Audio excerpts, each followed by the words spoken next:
خانەقین سەرباری ئەوەی دەوڵەمەندە بەبوونی ژمارەیەکی بەرچاو لە ناوچەی گەشتیاری، بەڵام لەلایەن حکوومەتەوە وەک پێویست گرنگی بە ناوچە گەشت و گوزاریەکان نادرێت.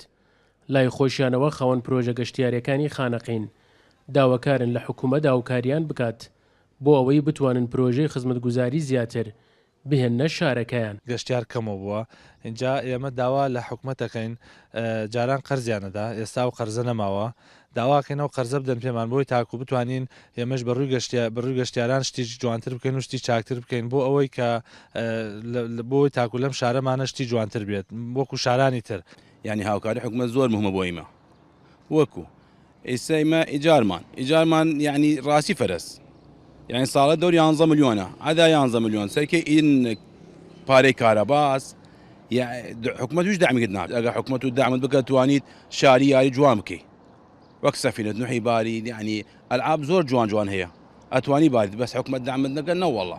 بەڕێوەبەری گەشت و گوزاری خانەقین دەڵێت بۆ ئەم ساڵ پلانیان داناوە 10 پرۆژەی خزمەتگوزاری گەشتیاری لە ناوچە گەشتیاریەکانی خانەقین و دەوروبەری جێبەجێ بکەن. هەروەها ڕاشیگەیان هەر لەم ساڵدا پرۆژەی دروستکردن و دانانی کەپری گەشتیاری لەسەر بەنداوی ئەڵوەن لەسەر بودجەی پترۆ دۆلار تەواو کراوە. دەیان شوێنی گەشتیاریمان هەیە لە سنووری خانەقین و حکوومەتی هەرێمی کوردستان گرێبەستی کرد لەگەر کۆمپانیای نەمساوی لوبنانی بۆ دانانی شوێنە گەشتیاریەکان وەکو ماستەرپلانی دروست کرد لەو شوێنانە. ئێمە وەکو لە خانەقین 2 پرۆژەمان دروست کرد دانایگیان پێش قەیرانەکە ئەوەیش بای ملیار و 407 میلیۆن بی بەس بەداخەوە بەهۆی قەیرانەکە و پرۆژە وسە دوایەوە وەکو لە پارەی پترۆ دۆلار پرۆژێ ترمان دروست کرد ئەوەیش بریتە لە دروستکردنی کەپر و مەستەبە و شوێنی دانیشتن بۆ خەڵکی و ناشتی نەمام.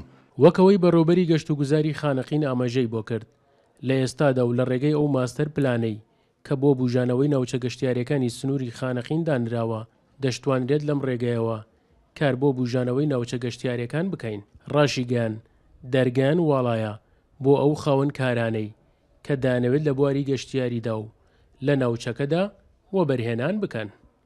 سەرکەوت ئەحمەد، کورسات نیوز، خانەقین.